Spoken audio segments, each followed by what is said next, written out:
kelgan kommentariyalarga, savollarga qo'ldan kelgancha javob beramiz. Ba'zi bir kommentariyada o'qib qoldim. Bir inson savol beribdilar kommentariyada. Mana shunaqa muammoim bor. Nima deysiz? Maslahat bering deb yozganlarida biz klinikaga keling, holatingizni ko'raylik. Bunaqa holatda tashxis qo'yib bir maslahat berib bo'lmaydi distansionniy deganimizda xafa bo'ldilar shekilli. Nima sizlarda shundoq maslahat bera olmaysizmi? Обязательно klinikaga borishimiz kerakmi degan savol qoldiribdilar. Albatta buni holatlariga aniqlik kiritish kerak oldin. Ya'ni bular qo'ygan savollari endi har xil kasalliklar bor. O'sha kasallik ko'rmasdan turib distansionni biz maslahat bera olmaymiz. Buni ba'zi bir yengil savollar keladi. Ularga distansionni maslahat bersak, uy sharoitida bizga kelmasdan ham qilib yurib og'riqlardan xoli bo'ladigan holatlar bo'ladi. Endi navbatdagi savolimiz, doktor, yuragim atrofi qisib og'riyapti. Ba'zida qo'yib yuboradi. Yurak dorilar ichdim, lekin bir xilda yana. Xo'p, bu katta ehtimol bilan sizni umurtqa pog'oningiz, ya'ni ko'krak qafasidagi umurtqa pog'oningizni siqilish, protruziya, osteoxondroz yoki qanaqadir yallig'lanish bo'lishi mumkin. Shu yurakka ham ta'sir o'tkazadi. Buni albatta ko'rib, tekshirib, diagnostika qilishimiz kerak. Birinchi navbatda klinikaga kelishingizni tavsiya beraman. Lekin bu yurak og'rig'i ham emas, chunki yurak og'rig'iga dori ichgan bo'lsalar, yurak og'rig'i qolmagan bo'lsa, demak, buni boshqa sababi bor. Buni sababini aniq bilishimiz uchun birinchi navbatda klinikaga tashrif buyurishingizni tavsiya qilamiz. Navbatdagi savol, xo'p, meni chap yuragim qurib 15% ishlaydi.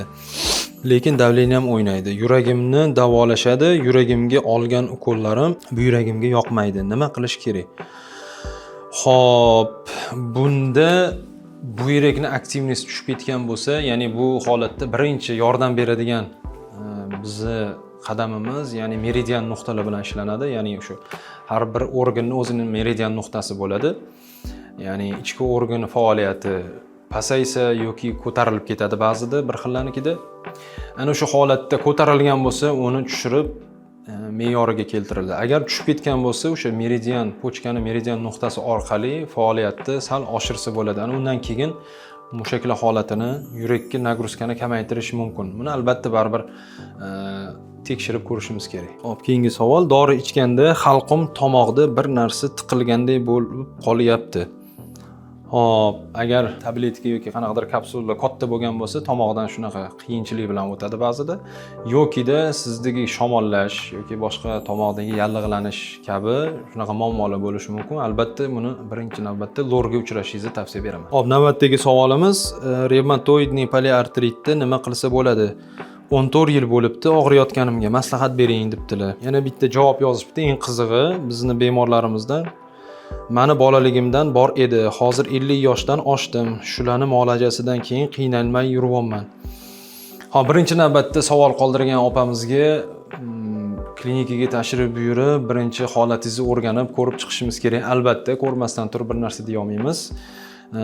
Agar shu opamiz singari holatingiz yengilroq yoki bir muammo juda ham jiddiy bo'lmasa, kasalingizga davo bor xudo xolasa. Eng qizig'i, bu kommentariyaga javob yozgan opamni shaxsan o'zim muolaja qilib lecheniya qilganman. Agar videoni ko'rayotgan bo'lsalar, opa sog'-salomat bo'lib, iloyim kasali bo'lmang. Alloh o'zi shifo bersin yana. Keyingi savolimiz, o'ng oyog'im, belim bo'ksa bilan og'riyapti. Hop, katta ehtimol bilan sizda tazobedrini, ya'ni chanoq qismida og'riq yoki bir muammo bo'lishi mumkin. Bu muammoni bartaraf qilish uchun klinikaga tashrif buyurishingizni tavsiya beraman. Chunki buni yana aniqroq bel qismini, o'sha chanoq qismlarini tekshirib diagnostika qilishimiz kerak. Keyingi savolimiz, meni yaqindan beri chap tizza va chap tirsagim og'riydigan bo'ldi. Sal og'riq ko'tarsam og'riyapti. Katta ehtimol bilan siz bo'g'imingizda, ya'ni плечевой sustav, ya'ni yelka bo'g'imi, tirsak bo'g'imi, tizza bo'g'imida muammo bo'lishi mumkin. Birinchi navbatda sizda tavsiya berardim og'ir ko'tarmasligingizni va asab tizimini ozgina ehtiyot qilishingiz kerak va kundalik davomida, ya'ni kunda siz Tizzaning mushaklari va ularni suysa yo'latadi. Bu mushaklar bo'g'imni harakatlantiradi va barqarorlashtiradi. O'shanda og'riqlar bo'g'imga nagruzka kamroq tushadi. Meni chap tizzam og'riydi, turib yurib ketish qiyin. Hop, men tushunishim bo'yicha turib yurib ketish qiyin, ya'ni yotganda odam uyg'onganda o'rnidan sirazi turishi bilan yurish qiyinlashib, bir ozgina muddatdan keyin yengillashib ketadigan bo'lsa, bu bo'g'im muammosi bo'ladi. Ya'ni bu qaysi bo'g'imligini tanada tekshirib diagnostika qilib bilishimiz kerak. Yokida buni ichki organ yana bitta sababi bor. Ichki organ yana siydik qopidagi nima deydi, svyaskadan bo'lishi mumkin, bo'g'imdan. Ana o'sha holatlarni tekshirib diagnostika qilganda ma'lum bo'ladi. Keyingi savolimiz: menda o'ng tizzamda og'riq bor. Menisk sohasida yirtilish bor deyishdi. Maslahatingiz kerak. Oldindan rahmat debdilar.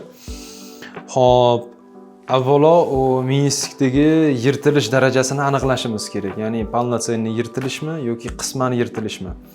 Agar sizda qisman yirtilish bo'lsa, uni kerakli muolaja o'tkazsa ancha yengil bo'ladi, og'riqlaringiz kamayadi va bo'g'imlarni yana tiklasa bo'ladi.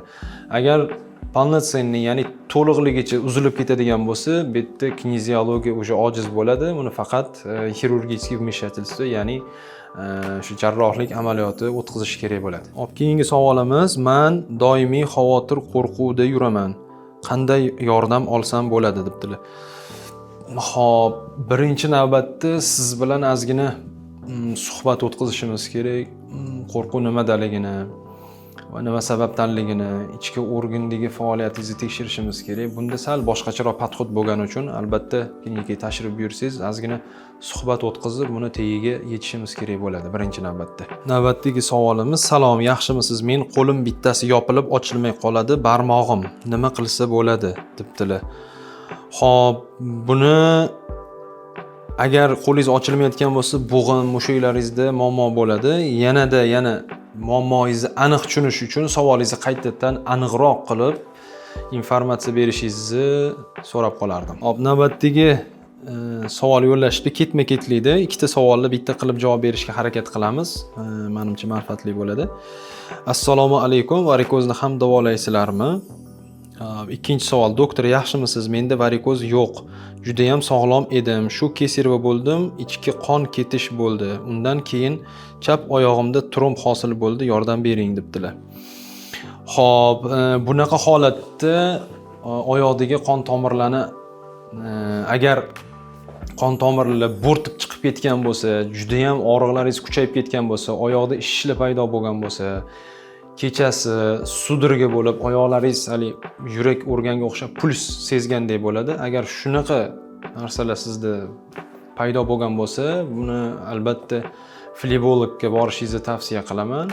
Bu varikozni mutaxassisi. Agar flebolog bo'lmasa, sosudistый xirurg, qon tomir xirurgiga uchrashishingizni tavsiya berardim. Sizda grija va bundan boshqa kasalliklar bezovta qiladigan bo'lsa, kommentariyamizga o'z savollaringizni yozib qoldirishingiz mumkin va bunga qo'ldan kelgancha muammolaringizni o'rganib javob berishga harakat qilamiz. Agar sizga videolarimiz manfaatli bo'lgan bo'lsa, videoga like bosing va sahifamizga obuna bo'lib qo'ying. Bundan keyingi sonlarda ko'rishguncha xayr.